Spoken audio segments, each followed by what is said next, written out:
Hey there, sitcom fans. Welcome back to Rocky Watches Movies. Today we're diving into one of the most beloved family sitcoms of all time, Everybody Loves Raymond.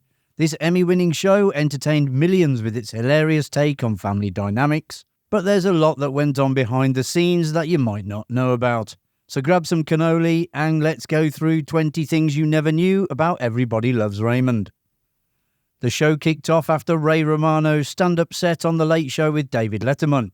Romano revealed that he'd been doing stand-up for 12 years, when a single appearance on Letterman's show led to an unexpected opportunity.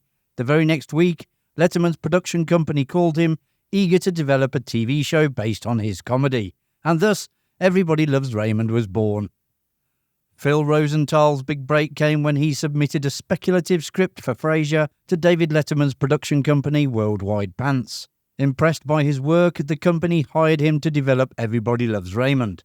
Although Letterman had little involvement in the show's day-to-day production, he did attend Rosenthal's contract signing, offering a simple yet memorable piece of advice: don't embarrass us.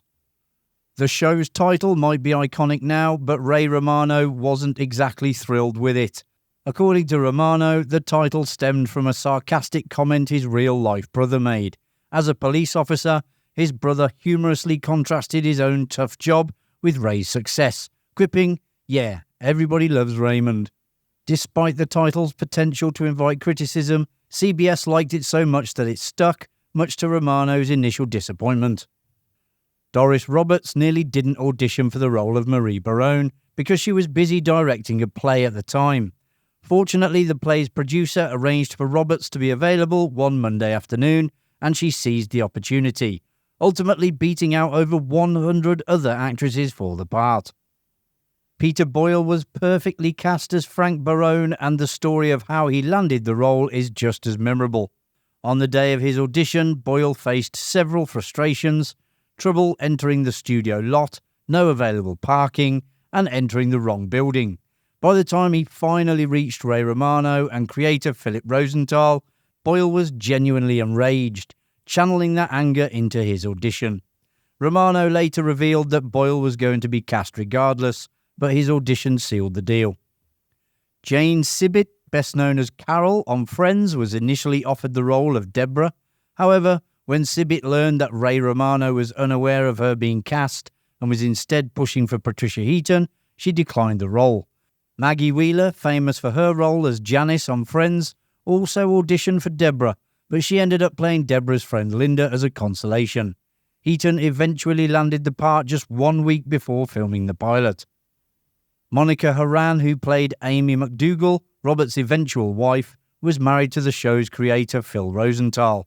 Horan got used to seeing her real-life arguments with Rosenthal transformed into scripts. In one episode where Deborah has PMS, Horan recounted hearing lines from her own marriage being used, leading to a surreal experience of crying and laughing at the same time. Rosenthal admitted that about 90% of the dialogue in the show had been inspired by real-life conversations. If you're enjoying the video, a subscribe to the channel would be as satisfying as Marie's cooking. In the pilot episode, Ray and Deborah's twin sons were named Matthew and Gregory, portrayed by twins Justin and Drew Ferreira. However, Romano felt that naming the characters after his real-life sons was too personal, so the names were changed to Michael and Jeffrey. Along with the name change, the roles were recast with real-life twins Sullivan and Sawyer Sweeten, the younger brothers of Madeline Sweeten, who played Allie.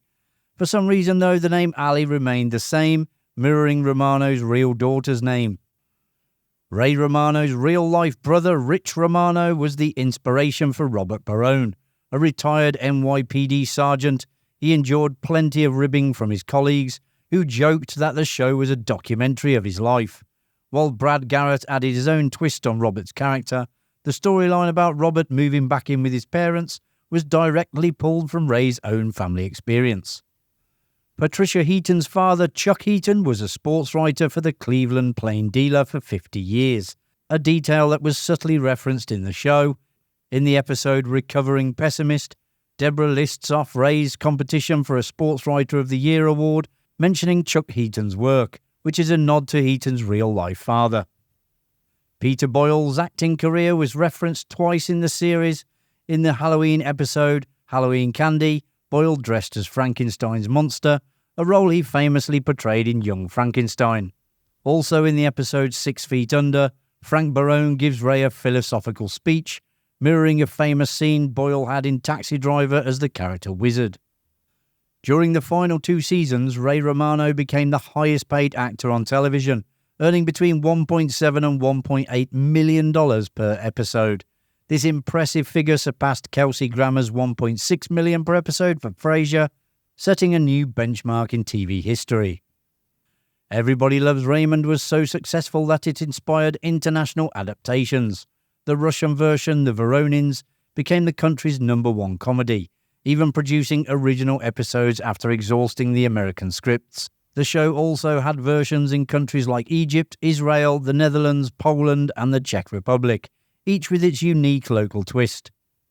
Amy's brother, originally introduced as Russell, was played by Paul Reubens, famous for being Pee Wee Herman, before the role was recast. Following a controversial incident in Reubens' life, Ray Romano reportedly insisted that Reubens not return to the show.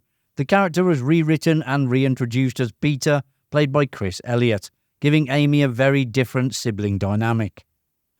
Brad Garrett opened up years later about his battle with alcoholism during the early seasons. He described himself as a high-functioning alcoholic and revealed that he was often intoxicated on set during the first season. Realizing the toll it was taking on his life, Garrett made the decision to quit drinking by the end of the season, setting himself on a healthier path. As Everybody Loves Raymond grew in popularity, salary negotiations became a point of contention. In 2003, Ray Romano secured a significant pay rise, making him the highest paid actor on TV. However, Brad Garrett, who was earning considerably less, staged a walkout in protest. His actions led to a 2-week standoff, during which other cast members supported him. Eventually, new contracts were negotiated, and the cast returned to work with improved salaries. Rosenthal once pitched a spin-off centered around Robert. The series would have followed him as he moved in with Amy's family in Pennsylvania, working as a gym teacher with her brother Peter as his assistant. However, CBS didn't provide enough support for the project and the idea was ultimately shelved. Ray Romano's real father, Albert Romano, made several appearances on Everybody Loves Raymond, blurring the line between Ray's real and fictional lives even further. Albert played a friend of Frank Barone's from The Lodge, adding another personal touch to the show. Patricia Heaton and Peter Boyle had differing political views that occasionally led to spirited debates on set. Heaton, known for her conservative stance, often clashed with Boyle's liberal views. However, their discussions remained respectful and good-natured, with both actors maintaining a strong bond. Heaton even credited Boyle with helping her get sober and was deeply affected by his passing.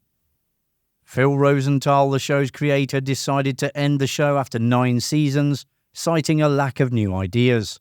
He often encouraged his writers to draw inspiration from their personal lives, but after years of mining their experiences, the well had run dry. To avoid straining their real-life relationships, he chose to conclude the show while it was still on top. And there you have it, folks. You now know a little bit more about Everybody Loves Raymond. If you enjoyed the video, which I presume you did as you got this far, hit that like button and subscribe so you don't miss any future videos coming to Rocky Watches Movies. Thanks for watching. I'll see you in the next one. Bye for now.